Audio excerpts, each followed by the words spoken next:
Estamos nesse mês de dezembro falando sobre esse tema, o Natal escondido, a surpreendente verdade por trás do nascimento de Jesus. Eu não preciso falar isso, os irmãos já sabem, né?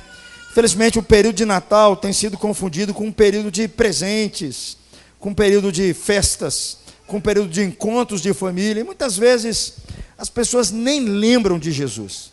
As pessoas se esquecem completamente do aniversariante.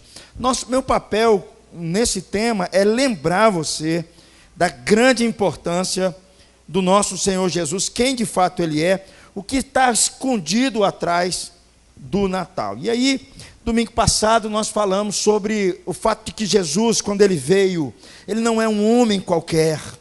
Jesus é 100% Deus e 100% homem. Se Jesus estivesse aqui hoje, Ele estaria incomodando você profundamente. Ele estaria mexendo com as suas bases, ele estaria mexendo com as suas estruturas. Ou você sairia com muita raiva de Jesus, com vontade de matar Jesus, ou você se curvaria a ele em adoração. Não tem como. É assim diante de Jesus. E hoje meu propósito é outro, dentro do texto que nós vamos ler, é pensar sobre esse fato de que Jesus está conosco. É o termo que nós vamos ler que fala o Emanuel, o Deus conosco. Mateus capítulo 1, do versículo 18 a 25, eu vou ler os pares, por favor, leia os ímpares, toda a igreja. Ora, o nascimento de Jesus Cristo foi assim: estando Maria, sua mãe, desposada com José, sem que tivesse antes coabitado, achou-se grávida pelo Espírito Santo.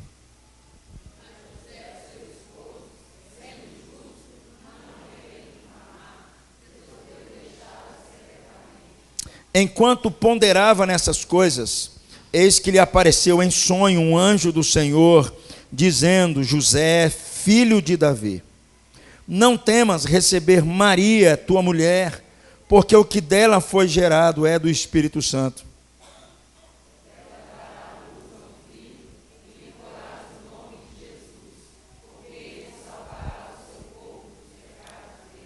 Ora, tudo isso aconteceu para que se cumprisse o que fora dito pelo Senhor por intermédio do profeta.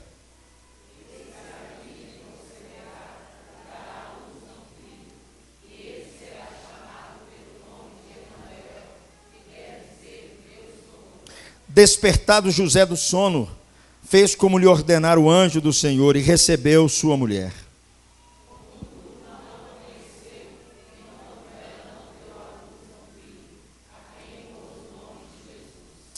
Essa palavra que aparece aqui no versículo de número 23, ele será chamado Emanuel, que significa Deus conosco. Existem três ideias para esse nome.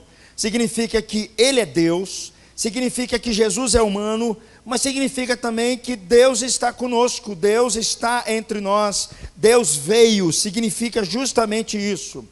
Eu creio que se Jesus viesse, somente viesse, se o Filho de Deus colocasse os seus pés aqui na terra e passasse um tempo aqui conosco e deixasse só os seus ensinamentos, já seria suficiente. Só os seus ensinamentos já seria suficiente para nós. Quando nós lemos esse texto, nós entendemos que o projeto de Deus é muito maior, é infinitamente muito maior do que isso, porque o texto diz que o Deus, criador de tudo, se tornou homem, ele se encarnou. É muito mais do que só os seus ensinamentos. Se você depois chegar em casa e abrir no Evangelho de Marcos, diz assim, quando Jesus reúne os seus discípulos e se volta para os seus discípulos, e ele escolhe alguns dos seus discípulos e diz assim para eles: eu quero estar com vocês, eu vou estar com vocês. A grande pergunta é: o que significa Jesus estar com eles? O que significa Jesus estar conosco? E é a partir desse texto que eu quero pensar com você, meus irmãos, o que significa a presença de Jesus, o que significa você conversar com Jesus, o que significa você aprender de Jesus, o que significa você sentir o conforto de Jesus, momento após momento. Nós precisamos compreender algumas coisas, o que significa o fato de que Jesus é o Emanuel e de que Ele está conosco. A primeira coisa que nós vamos ver é que o propósito da encarnação, da vinda de Jesus, do Deus se encarnar, se tornar homem, é para que eu e você pudéssemos ter um relacionamento com Jesus. Olhe comigo novamente o versículo 23, e eu queria que você lesse comigo. Eis que a virgem conceberá e dará à luz um filho, e lhe será chamado pelo nome de Emanuel, que quer dizer Deus conosco. Em Jesus o texto está dizendo que o Deus que não se pode nomear, o Deus que ninguém consegue descrever, o Deus a qual a nossa razão não consegue nem se aproximar, que nós não conseguimos fazer uma descrição de quem Ele é, da sua força e da sua beleza, um Deus que é indizível, um Deus que é indescritível, um Deus que é inacessível a todo ser humano. O texto está dizendo que Ele se torna humano, e mais, Ele pode ser conhecido, e mais, Ele pode ser amado. É através da fé, queridos, que nós podemos conhecer de fato esse amor. É isso que o texto está dizendo para nós. Isso, por um lado, deveria perturbar a nossa mente. Isso, por um lado, deveria mexer conosco. Porque nós precisamos dar uma olhadinha, principalmente para o Velho Testamento. Porque quando alguém buscava se aproximar de Deus, a perspectiva que tinha é um pouco diferente até das nossas canções. Porque a sensação que eles tinham, que eles estavam diante de um Deus, que Ele é como um fogo ameaçador. Estavam diante de um Deus que Ele é aterrador, alguém que é ameaçador. Meu irmão, se você chegar em casa, depois dar uma lida, você vai perceber que quando Deus aparece a Abraão, o texto diz que Ele aparece como um fogo, como um fogareiro fumegante. A Bíblia nos diz que quando Ele vai conduzir o povo de Israel, a descrição de Deus é como uma coluna de fogo. E quando Ele aparece para Jó, Ele é como um furacão ou como um tornado. A Bíblia nos diz que quando Moisés, ele quis vir a Deus, ele queria ver a Deus, ele queria ver o rosto de Deus, a Bíblia nos diz assim, que foi dito a ele, que se ele visse o rosto de Deus, ele morreria, porque ninguém que viu a face de Deus permanece vivo. É desse Deus que nós estamos falando. Na melhor das hipóteses, no caso de Moisés, Deus falou com ele: você vai ver as minhas costas, eu vou passar como uma sombra aqui, e você vai ver as minhas costas. E quando Moisés, meus irmãos, a Bíblia nos diz que quando Moisés sobe no monte, e ele tem uma experiência com Deus, e o seu rosto brilha imensamente, a Bíblia diz que as pessoas não podiam olhar sequer para o rosto de Moisés, e elas sabiam que Moisés tinha tido um encontro com Deus. Elas sabiam que de uma parte ou de outro, Deus estava ali, e o rosto de Moisés brilhava, tão grande, tão inacessível, que era Deus. Agora, por um minuto, imagine comigo, imagine se Moisés estivesse presente nos dias de hoje, ou nos tempos do nascimento de Jesus, e ele ouvisse a mensagem de Natal, ele ouvisse coisas assim, que o Verbo se fez carne e habitou entre nós, e vimos a sua glória, glória como a do unigênito do Pai. Moisés, ele daria um grito. Sabe por quê, queridos? Porque toda a vida de Moisés foi negado ele ver a glória de Deus, foi negado ele ver a face de Deus. Isso significa, meus irmãos, que com a vinda de Jesus Cristo, eu e você podemos encontrar o verdadeiro Deus. Com a vinda de Jesus, eu e você podemos conhecer a Deus sem terror, sem medo de ser morto, sem medo de ser fulminado. É isso que Jesus veio trazer quando Ele vem e coloca seus pés aqui. Ele pode entrar na nossa vida. Você percebe, meu irmão, o que está acontecendo? Você percebe de fato onde é que está a nossa busca, onde é que está o nosso espanto, onde é que está a nossa alegria? Eu creio que isso deveria ser a nossa força maior. Moisés queria ver a Deus, e Jesus diz: eu sou Deus, mas de uma forma tal que as pessoas poderiam ver a Deus sem serem mortas. Quando Deus, meu irmão, apareceu em Jesus Cristo, e aqui tem um detalhe interessante, porque Ele não era uma coluna de fogo, Ele não era um tornado, Ele era um bebezinho. Um bebezinho. nada mais do que um bebezinho, uma mera criancinha, que as pessoas podiam pegar, que as pessoas podiam abraçar, que as pessoas podiam beijar, que as pessoas podiam estar perto, que as pessoas podiam se apegar a ele. A grande pergunta que fica, meus irmãos, e tem a ver com o Natal: por que será que Deus viria dessa forma, na forma como um bebê? Por que Deus não resolveu vir, como ele estava dizendo no Velho Testamento, que ele viria como um fogo que consumiria tudo? Por que ele não viria como uma tempestade? Por que ele resolve vir como um bebê? Porque, meu irmão, porque dessa vez, Jesus veio não para julgar, mas ele veio para suportar. Ele veio para pagar os nossos pecados. Ele veio para tirar a barreira que a humanidade criou na sua relação com Deus. Ele veio para que eu e você pudéssemos conhecer a Deus de verdade. Ele veio para que Deus pudesse estar conosco. É por isso que ele veio na forma de um bebê. Mas o texto diz mais, que quando Jesus veio, quando ele se encarnou, ele não aconteceu apenas para dizer que Deus existe. Quando você lê a Bíblia, vou te dar um detalhe: a Bíblia não está querendo provar se Deus existe ou não, ela já parte do pressuposto que Deus existe. Eles não ficam nessa briga de hoje, se Deus existe. Não, eles já partem do pressuposto que Deus existe. Deus falou com Abraão, mandou Abraão sair, ele crê porque Deus existe. Eles não ficam nessa baboseira que a gente fica para saber se Deus existe ou não existe. Eles já partem do pressuposto que Deus existe. Jesus veio, queridos, não para nos informar que Deus existe, mas Jesus veio para que nós pudéssemos nos aproximar de Deus, e para que nós pudéssemos de fato estar com Ele, e Ele estar conosco. É o que diz o texto aí, vamos ler de novo, versículo 23, eis que a virgem conceberá, e dará à luz um filho, e lhe será chamado pelo nome de Emanuel, que quer dizer Deus conosco. Eu sei que nesse período de Natal, muitas pessoas cantam várias canções, dizendo que Jesus, Ele é o nosso Emanuel. Mas a minha pergunta é, será que de fato eles entendem o que eles estão querendo dizer? O que significa o fato de dizer que Deus está conosco? O que isso quer dizer? Essas pessoas, será que elas podem dizer com certeza de que Jesus está com elas, cantando as suas canções? Será que você pode dizer que Jesus está com você? Será que você pode dizer que Jesus anda com você? Será que você pode dizer que Jesus está contigo? É isso que muitas vezes a gente canta no Natal e a gente não percebe muito bem. Então vale a pena a gente levantar uma pergunta aqui: será que de fato as pessoas conhecem a Jesus e sabem de fato sobre Ele? O conhecem ou têm informações sobre Jesus? Meu amigo, quando você estuda a história de Jesus, a vida de Jesus, Jesus literalmente, Ele mudou o céu e mudou a terra, e Ele fez tudo isso para chegar a nós.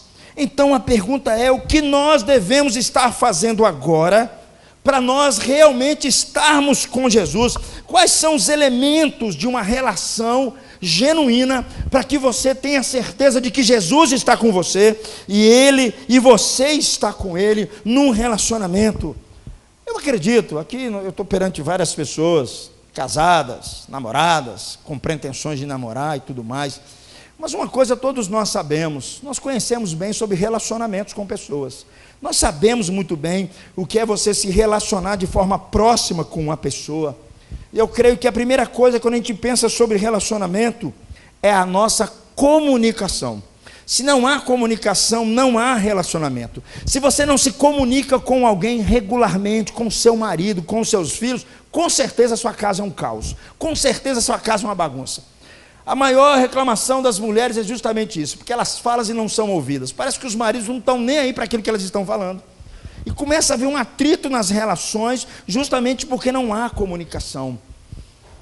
Relacionamento significa que nós nos comunicamos e comunicamos regularmente, nos comunicamos com franqueza, nos comunicamos de forma amorosa. Isso significa, meu irmão, que não é simplesmente as suas orações para com Deus, meras palavras, meras expressões. Significa, por um lado, que Jesus está conosco e nós estarmos com Ele, significa que você vai ter um relacionamento, uma comunhão com Ele, uma comunicação com Ele, e para você ter uma verdadeira comunhão com Ele, o senso da sua presença, você tem que orar mais ou menos assim, como o Salmo 24 ora.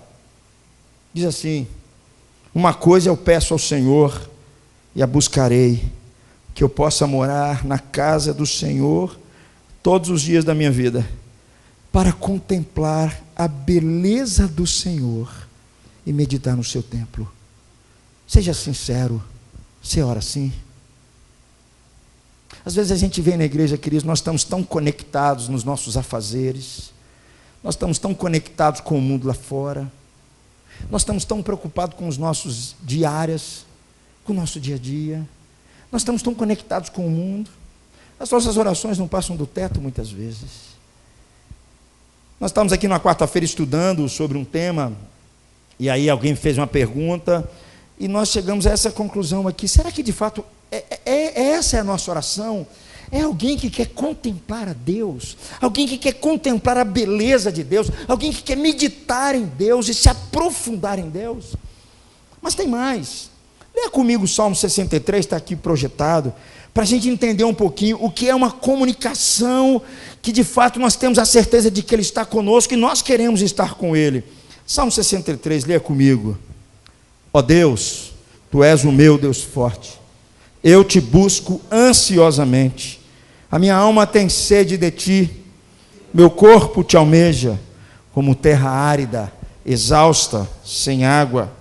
Assim eu Te contemplo no santuário, para ver a Tua força e a Tua glória, porque a Tua graça é melhor do que a vida, os meus lábios Te louvam.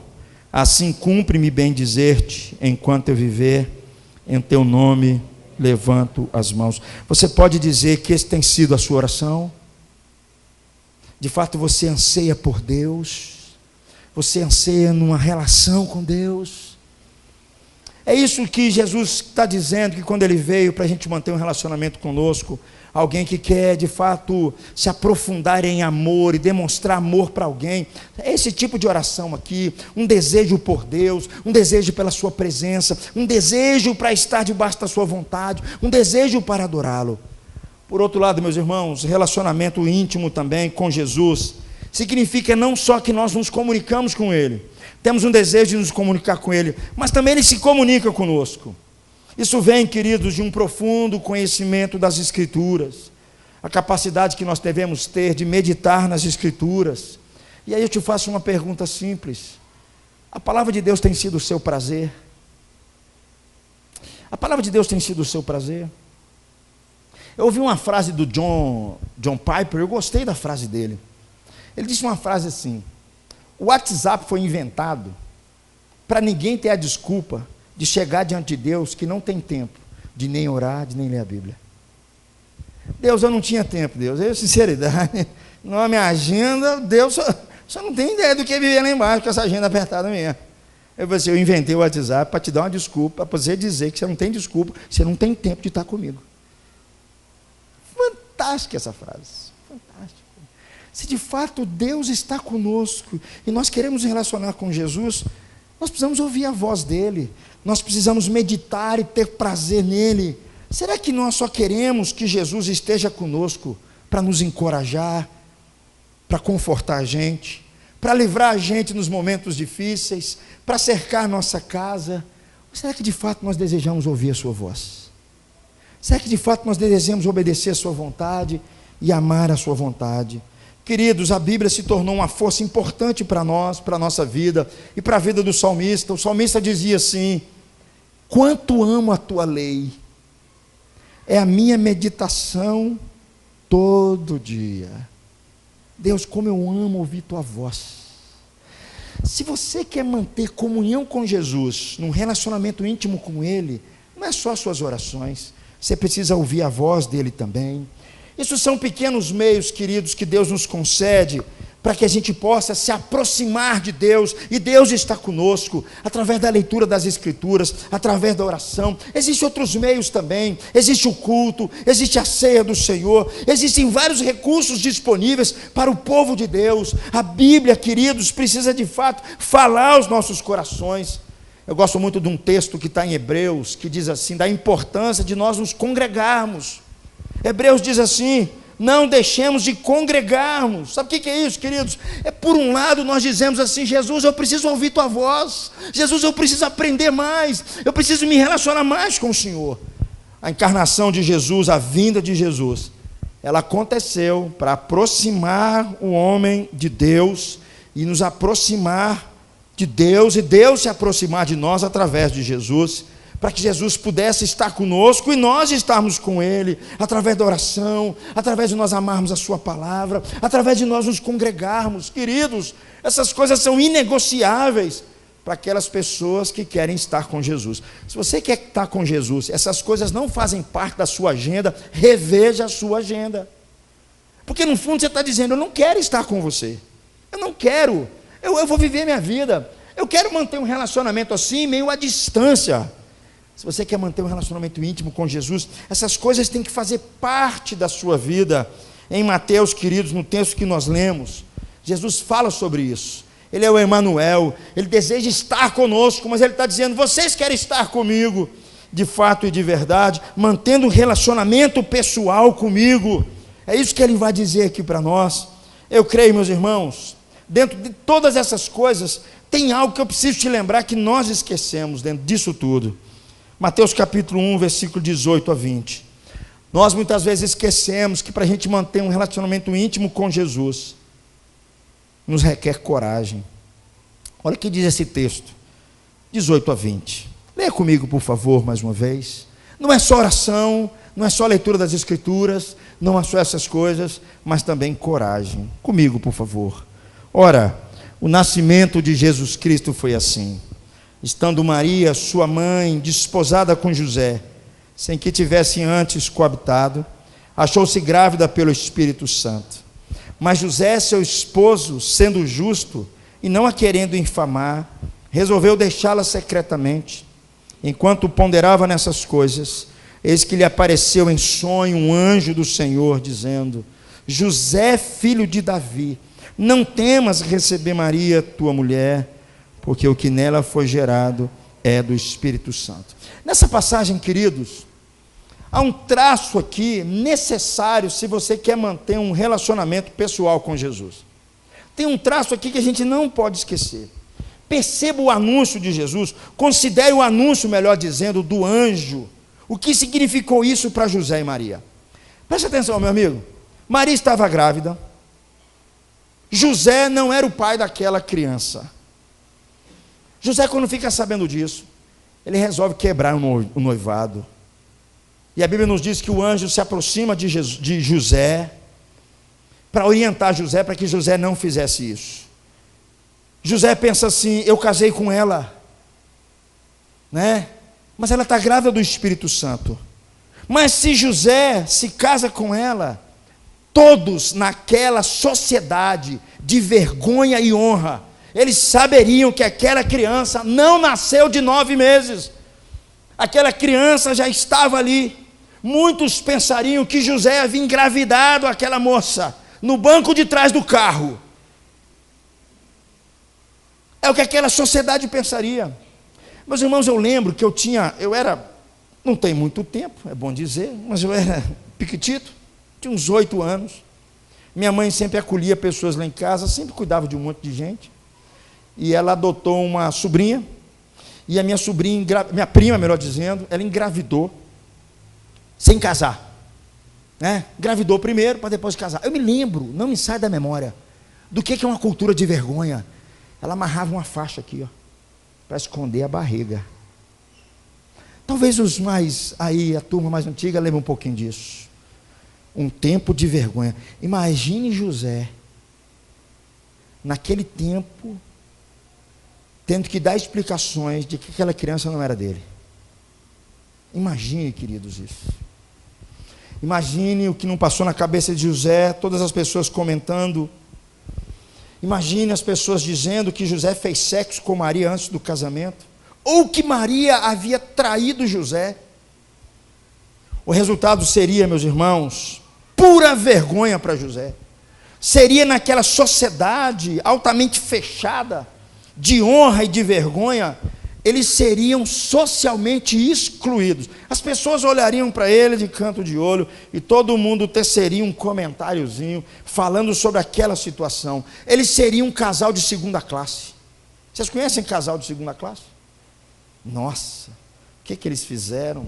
Como é que foi esse casamento? Você conhece a história de fulano e Beltrano? Nossa, o que é isso? Que coisa feia!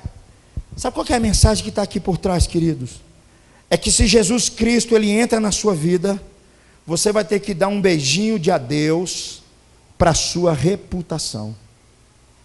A sua reputação não vale mais. Você vai ter que dar um beijinho de adeus para a sua reputação.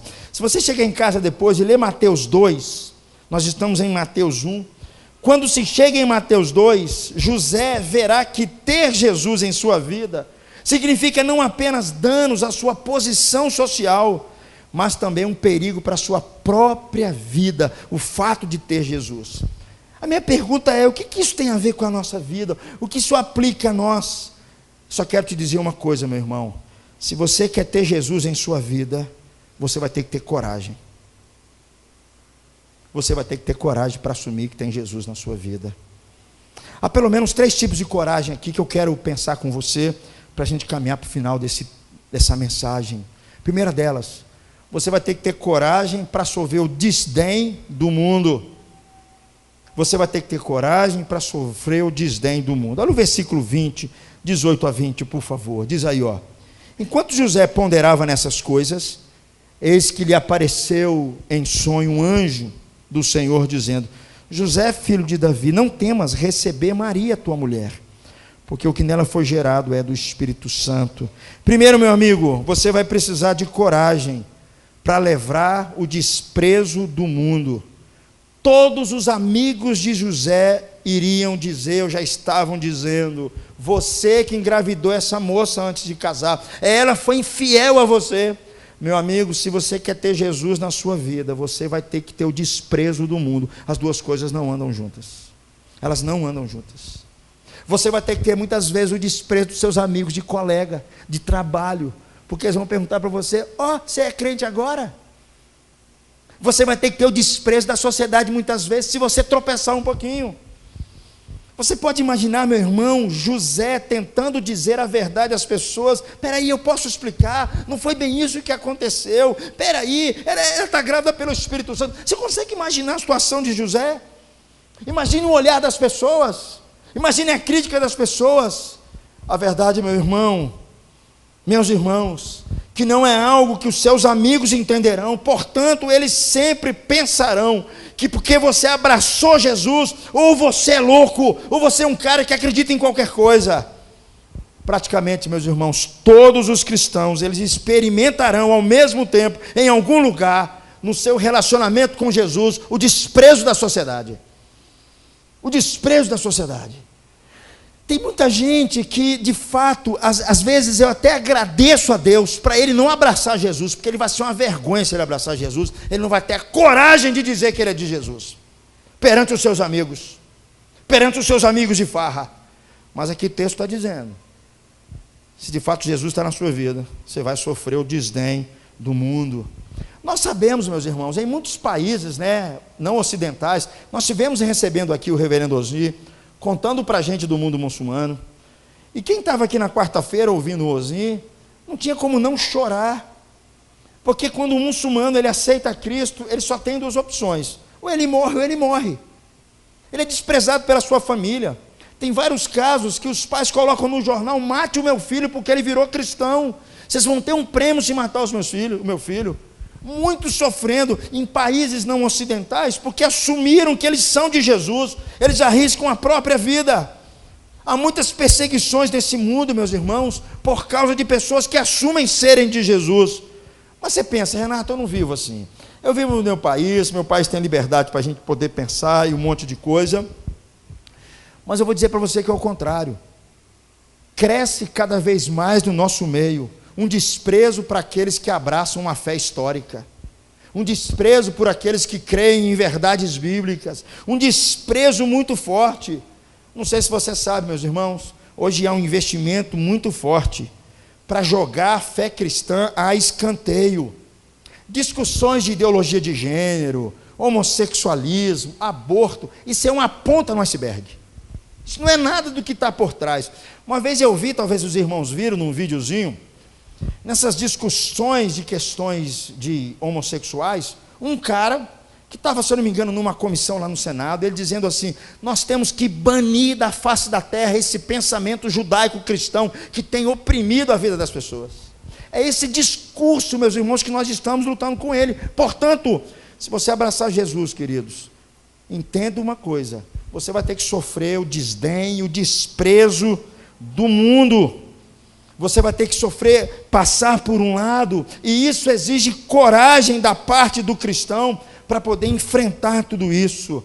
Assim como José fez, meus irmãos, no tempo dele, muitas pessoas simplesmente não entenderão, muitas pessoas zombarão de você, muitas pessoas acharão ridículo, porque os sábios desse mundo, os artistas desse mundo, os intelectuais desse mundo, eles não pensam assim.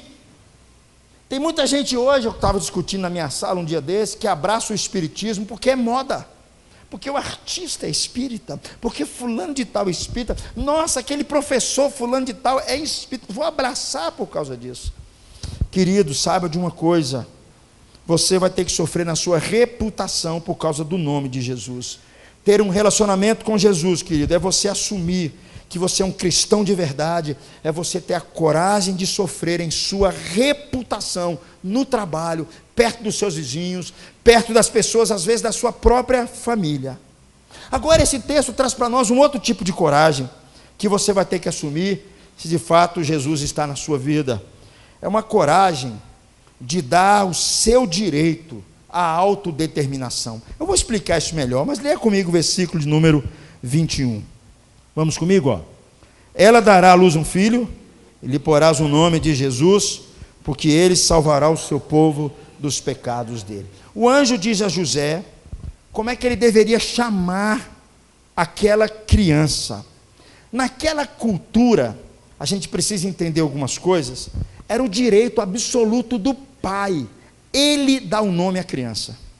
Só ele que podia dar o nome à criança. Era direito dele absoluto em nomear aquela criança que é o seu filho. Ele tinha direitos completos sobre os seus filhos. Nomear significava um sinal do seu controle sobre aquela família, sobre a sua família. Mas o texto nos diz que o anjo tira isso de José. E ao recusar isso, de deixar com que José nomeie Jesus, o anjo está dizendo assim para José e dizendo para nós: se Jesus está na sua vida, você não é mais o gerente da sua vida, você não é mais o dono da sua vida. Essa criança que está perto de nascer, é ela que vai ser o gerente da sua vida, é ela que vai ter o controle sobre a sua vida. As pessoas, meus irmãos, constantemente me dizem assim: ó, Renato, eu estou interessado em ser cristão, eu acho muito bacana algumas coisas do cristianismo, vocês falam do amor, muita coisa legal, mas é o seguinte, ó, eu não quero que Jesus mande na minha vida, eu não quero que a Bíblia mande na minha vida, eu não quero que Deus mande na minha vida, eu não quero que ninguém interfira na minha vida. Sabe o que é isso? Eles estão tentando nomear Jesus, eles estão dizendo mais ou menos assim: eu quero Jesus Cristo, mas eu quero Jesus do meu jeito. Eu quero Jesus, mas eu quero Jesus em meus termos. O anjo diz: se ele entrar na sua vida, você não controla mais a sua vida, é Jesus que tem que controlar você. É assim, meus irmãos, que acontece quando uma pessoa vem a Cristo. Você deve abandonar as suas condições. Isso significa que você tem que desistir do direito de dizer: ó, Jesus, eu vou te obedecer se... eu vou fazer o que o Senhor quer, se o Senhor não interferir no meu namoro, se o Senhor não deixar fazer o que eu quero fazer e fazer do meu jeito. Jesus, eu vou te obedecer se o Senhor não interferir nos meus negócios. Jesus, eu vou te obedecer se o Senhor me abençoar mais e mais. Jesus, eu vou te obedecer se o Senhor não mexer no meu temperamento, se o Senhor me promover, se o Senhor não exigir o meu dinheiro, se o Senhor não exigir o meu tempo, se o Senhor não me exigir que eu tenho que perdoar fulano e beltrano. Jesus, eu vou te obedecer se for essas coisas. Queridos, enquanto as pessoas pensarem assim, Jesus ainda não controla a vida delas, elas ainda não mantêm relacionamento com Jesus. Obediência, andar com Cristo, significa que não tem si na caminhada com Ele. Eu vou te obedecer se. Eu vou te obedecer se o Senhor não exigir de mim alguma mudança, se o Senhor não exigir de mim humildade para assumir que fui eu que errei, se o Senhor não me tirar da minha zona de conforto, se o Senhor me deixar ser cristão do jeito que eu quero assistir os programas que eu quero entrar num site que eu quero conversar do jeito que eu quero fazer as coisas que eu quero, Jesus ainda não é Senhor da sua vida. Era isso que estava acontecendo com José aqui. Quando o anjo nomeia, é a ideia dizendo o seguinte: Jesus agora tem que ter o controle de toda a nossa vida, dia após dia. Se você, meu amigo, continuar dizendo para Jesus que tem restrições dele para com a sua vida, ele ainda não é Senhor da sua vida, ele ainda não controla a sua vida. Não, Jesus, eu só vou te obedecer se. Isso não é obediência, isso não é alguém se submeter à vontade de Jesus. Você é o meu conselheiro, Jesus, mas você não é o Senhor da minha vida. Eu fico feliz em seguir as suas recomendações, mas o Senhor não controla a minha vida, os meus pensamentos e o meu dia a dia. Não, querido. Se você quer Jesus com você, você deve desistir do direito da sua autodeterminação. Você deve dizer aquilo que Jesus disse: quem quiser me seguir, a si mesmo se negue. Sabe o que é a gente se negar no século 21? É uma rebeldia contra o século 21. Eu estava conversando com a mocidade um dia desse, no acampamento da mocidade esse ano. Hoje existe um princípio no século 21, a gente chama de uma narrativa. A narrativa é o seguinte: que eu sou soberano, o meu eu é soberano, ninguém manda em mim, ninguém interfere na minha vida, e eu só vou ser feliz se eu realizar os meus sonhos, e ninguém pode atrapalhar. Essa é a narrativa do século 21. Não há nenhuma ingerência de fora, porque o cara só olha para dentro. O que comanda a vida dele é o que está dentro dele. Isso é uma loucura. Jesus está dizendo: se Jesus for o Senhor da sua vida, meu amigo, você vai ter que agir de forma rebelde para com essa cultura dos nossos dias. Mas não foi para isso que Jesus veio, não foi para isso que nós fomos chamados. Portanto, meu irmão, para você se tornar um cristão, você vai ter que ter a coragem de fazer algo na nossa cultura que pensa justamente ao contrário, que pensa que é uma loucura. Você vai ter que entregar a chave do seu coração, da sua vida, para Jesus. Foi Jesus quem disse: quem quer ser meu discípulo deve negar-se a si mesmo. Você vai ter que andar na contramão do tempo de hoje. Eu sei, meus irmãos, que eles nos dizem repetidamente em nossa sociedade que a única lei sagrada é: seja fiel e leal a você mesmo, seja verdadeiro com você mesmo.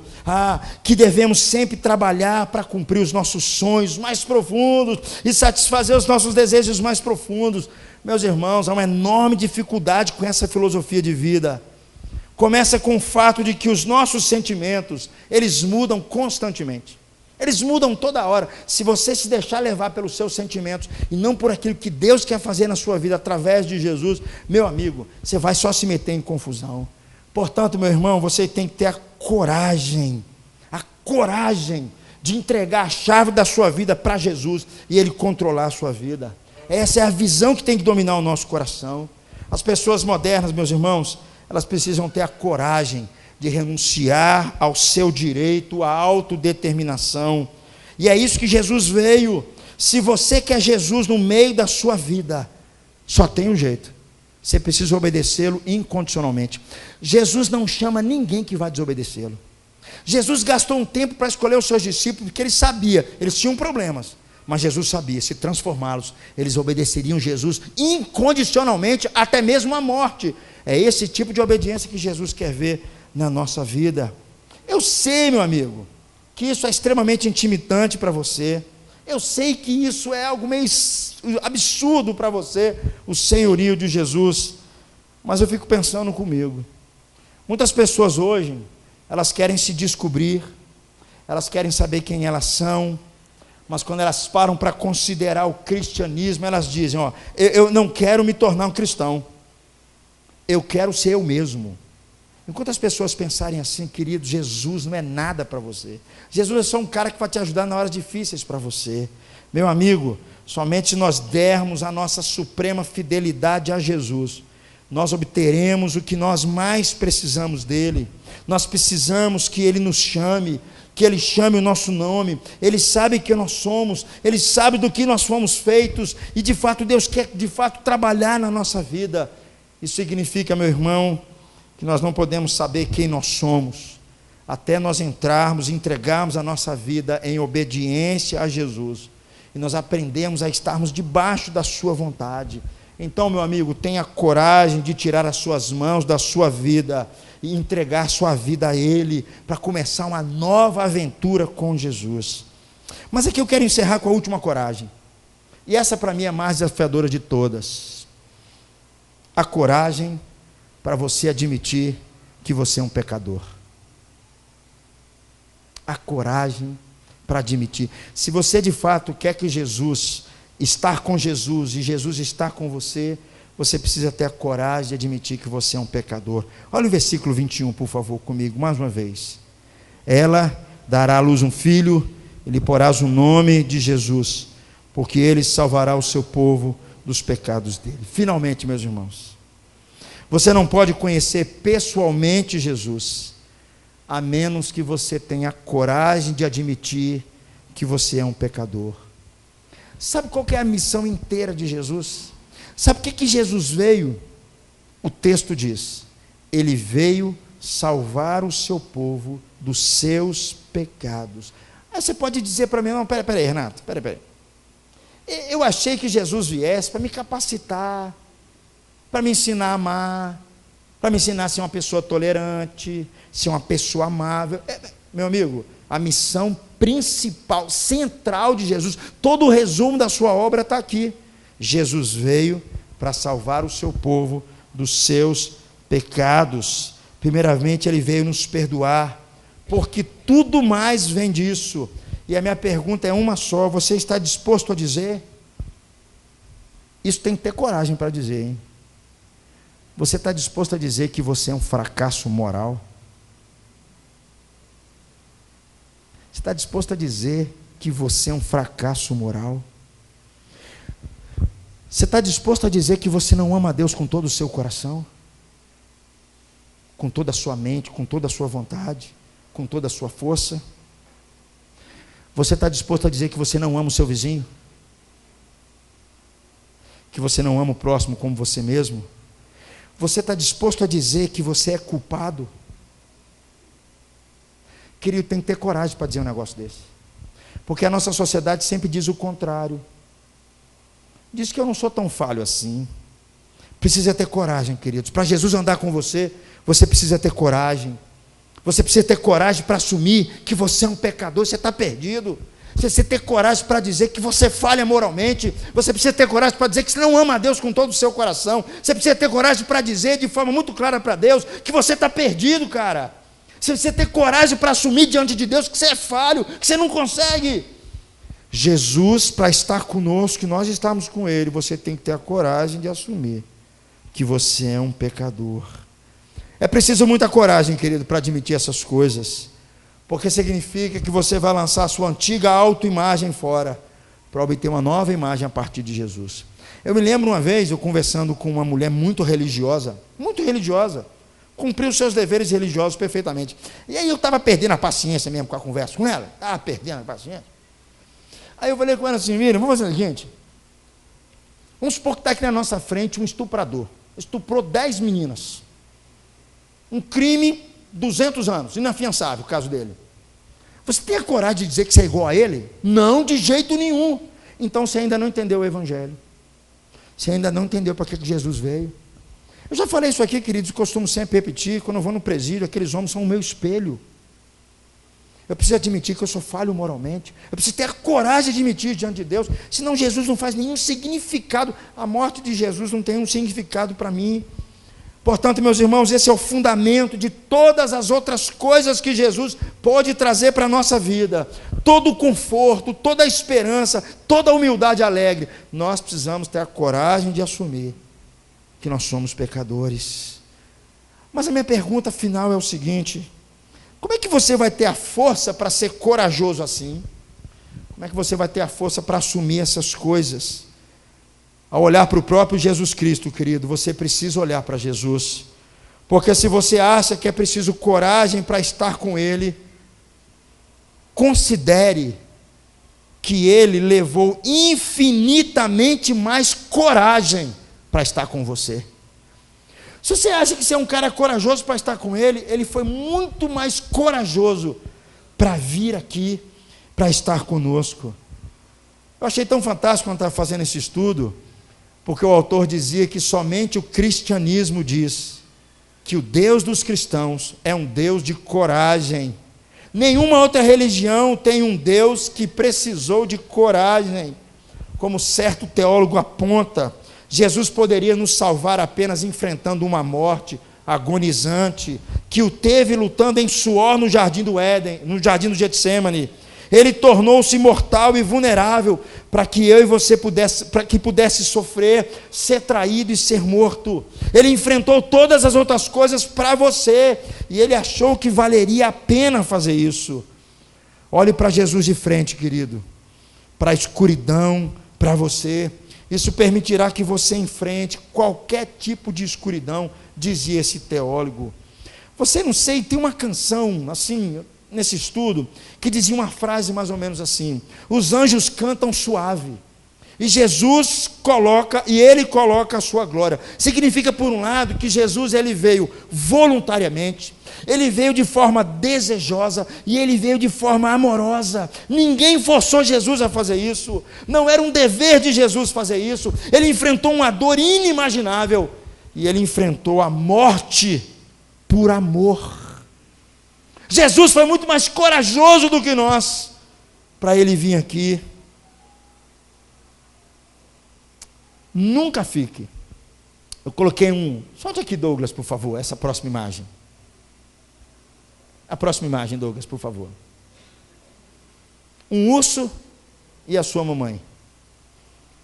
Nunca fique entre o urso e a sua mamãe. Nunca fique. Pense nas histórias e nos filmes que você já viu, que descreveu uma mãe defendendo firmemente os seus filhotes, mesmo contra um adversário muito mais forte e maior do que ela. A minha pergunta é: onde é que a mamãe urso tira tanta coragem para defender os seus filhotes? Só tem uma resposta: o amor. É o amor que ela tem pelos seus filhotes. Sabe por que Jesus teve a coragem de fazer o que Ele fez? De vir há 2 anos atrás, ser humilhado, nascer como um bebezinho, ser pisado pelos homens, ser humilhado naquela cruz, naquele jardim do Getsêmani, ser crucificado do lado de fora da porta, onde ficava o lixo da cidade. Foi ali que Jesus foi crucificado. Derramar o seu sangue, sofrer a humilhação, ser cuspido. Porque Jesus teve a coragem de fazer isso por nós, por amor. Foi isso que motivou Jesus. Sabe como é que você vai ter coragem, querido, de assumir Jesus na sua vida? Só tem um jeito: é se você olhar para Ele, e você vê-lo fazendo tudo o que Ele fez por você. No dia que você entender, querido, o profundo amor dEle por você, talvez você tenha coragem de colocar a sua vida na mão dEle. No dia que você entender tudo que Jesus fez por você e foi por amor, talvez você tenha coragem de entregar a chave da sua vida para Ele, e Ele estar com você, e você estar com Ele. Nós vamos orar. Eu queria que você curvasse sua cabeça. Chama a equipe de louvor aqui à frente, por favor. Eu queria orar por você. Eu queria pedir a Deus pela sua vida.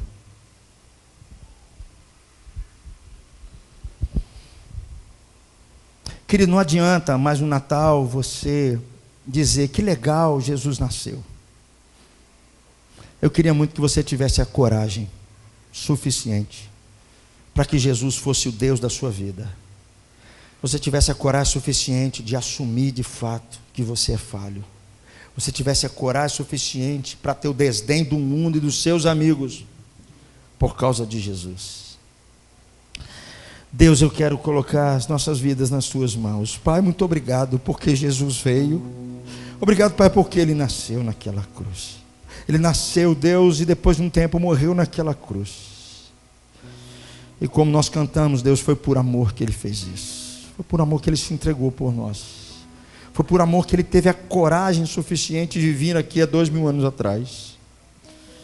Pai, mas o que Ele fez é para incomodar o nosso coração, para que nós tenhamos